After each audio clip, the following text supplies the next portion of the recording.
संसद में खालिस्तानी आतंकी के लिए मौन पर अब खुद ट्रूडो सरकार अपने घर में ही घिरती हुई नजर आ रही है, तो वहीं रूस पर हो गया है बड़ा आतंकी हमला। जानेंगे जियोपॉलिटिक्स में क्या कुछ चल रहा है, जानने को मिलेगा बहुत कुछ। आइए जानते हैं इन खबरों को विस्तार से। कनाडा की संसद में खालिस्तानी आतंकवादी और सिख अलगाववादी नेता हरदीप सिंह निज्जर की पुण्यतिथि पर 2 मिनट का मौन रखे जाने पर कनाडाई पत्रकार डैनियल बोर्डमैन ने सरकार की आलोचना की है। डैनियल ने कहा है कि ये एक नैतिक अपमान है। इसका आसान स्पष्टीकरण ये है कि सरकार में घुसपैठ है। इस दौरान उन्होंने कहा कि हर राजनीतिक दल में कई उच्च पदस्थ सरकारी अधिकारी फिलिस्तीनी है और यह करीब 1 दशक से जारी है। इस दौरान डैनियल बोर्डमैन ने आगे कहा कि मेरा एक दोस्त था जिसकी हत्या IRGC एक विदेशी आतंकवादी संगठन की तरफ से की गई। उसके कनाडाई संसद में 2 मिनट का मौन धारण नहीं किया। इसलिए मुझे नहीं लगता है कि निज्जर के लिए 2 मिनट के मौन रखने की आवश्यकता क्यों है। ये वास्तव में शर्मनाक है। आतंकवाद और धोखाधड़ी के लिए उस व्यक्ति को 2 बार कनाडा आने से मना किया गया और फिर किसी तरीके से वो चुपके से आ गया। मैं भारत में किसी को भी कोई तर्क संगत स्पष्टीकरण नहीं दे सकता कि कनाडा हरदीप सिंह निज्जर के लिए मौन क्यों रखा गया है। डैनियल बोर्डमैन ने इस दौरान प्रधानमंत्री जस्टिन ट्रूडो पर टिप्पणी करते हुए कहा कि मुझे नहीं लगता है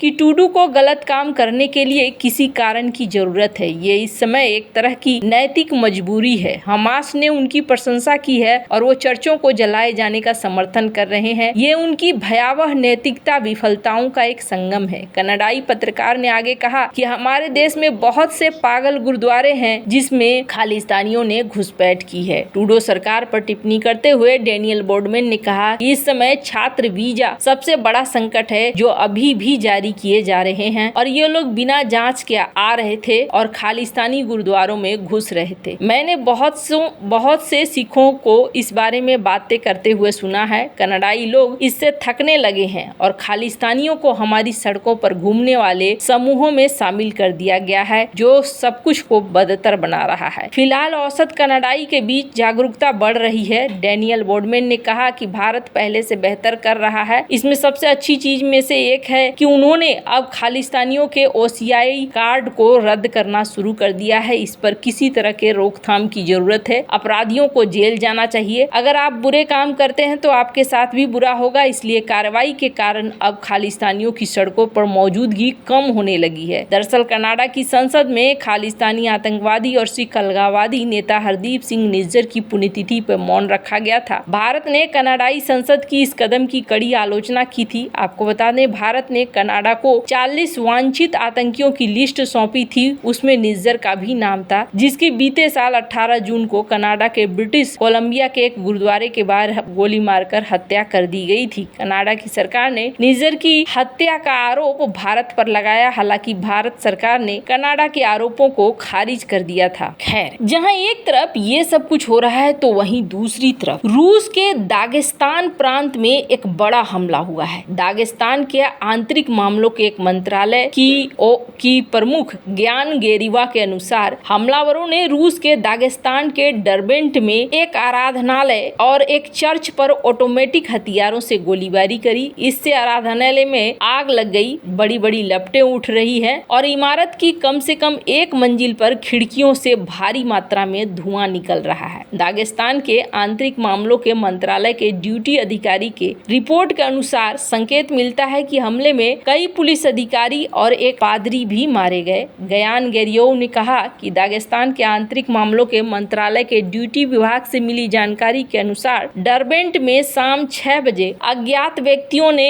एक आराधनालय और एक चर्च पर स्वचालित हथियारों से गोलीबारी की। संदिग्ध लाइसेंस प्लेट नंबर 921 वाली एक सफेद वॉक्सवैगन पोलो में भाग गए। पुलिस अधिकारियों के घटनास्थल पर पहुंचने के दौरान अज्ञात व्यक्तियों ने रूस के दागिस्तान के माखलचाला के एक सड़क पर भी गश्ती चौकी पर हमला किया। हालांकि जिस तरीके से ये हमला हुआ है, ये हमला देखकर ऐसा लग रहा है जैसे कि पूरी प्लानिंग के तहत हमला किया गया। रूस में 3 जगह आतंकी हमले हुए, 15 पुलिसकर्मियों की मौत हुई है और इसमें एक पादरी, 15 पुलिसकर्मी के अलावा कई आम नागरिकों की भी मौत हो गई है। पुलिस के 25 जवान भी घायल हैं, वहीं 4 आतंकी भी मारे गए हैं। कहा जा रहा है कि जिस जिस तरीके से यहाँ हुआ है ये बहुत भयानक है। रूस की नेशनल एंटी टेररिज्म कमेटी ने भी इस बयान में अपने एक बयान में हमले की पुष्टि की है। दागिस्तान के आंतरिक मामलों के मंत्रालय ने कहा कि हथियारबंद लोगों के एक समूह ने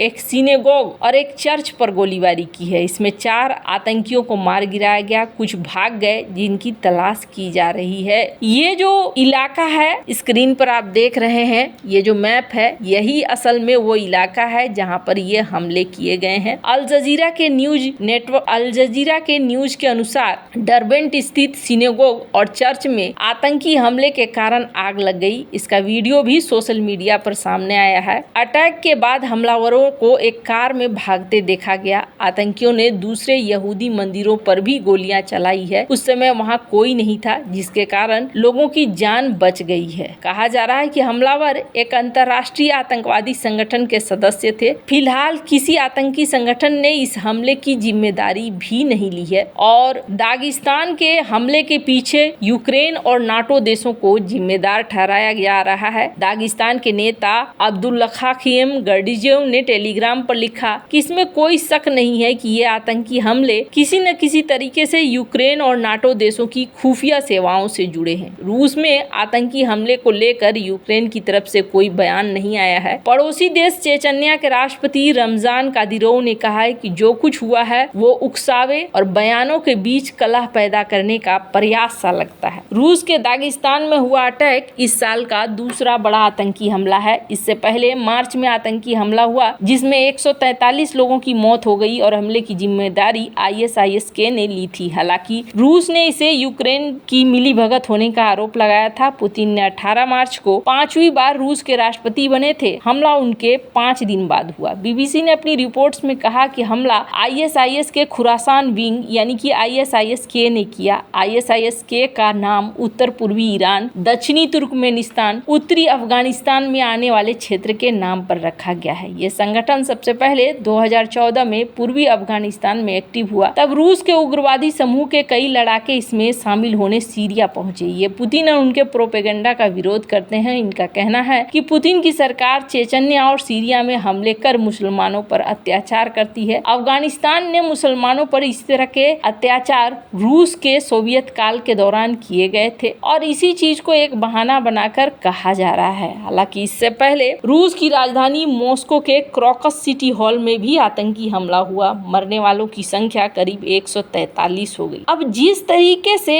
यहाँ पर चीजें हो रही हैं वो चीजें ये बता रही हैं कि अंदर खाने एक बड़ा गेम चल रहा है और ये कूटनीतिक खेल है। इस कूटनीतिक खेल में दबाव बनाया जा रहा है। पुतिन एशिया गए, एशिया में इन्होंने वियतनाम से मुलाकात करी। भारत से भी ये कुछ सिक्योरिटी पैक्ट साइन करना चाह रहे हैं। उत्तर कोरिया से भी इन्होंने एक सिक्योरिटी पैक्ट साइन करा। अब जाकर इन सब चीजों का असर भी होता हुआ दिख रहा है। वैसे आपको क्या लगता है इन सब मामले में आपकी क्या राय है? कमेंट कर जरूर बताएं। जल्द मिलते हैं अगले वीडियो में नई खबर के साथ।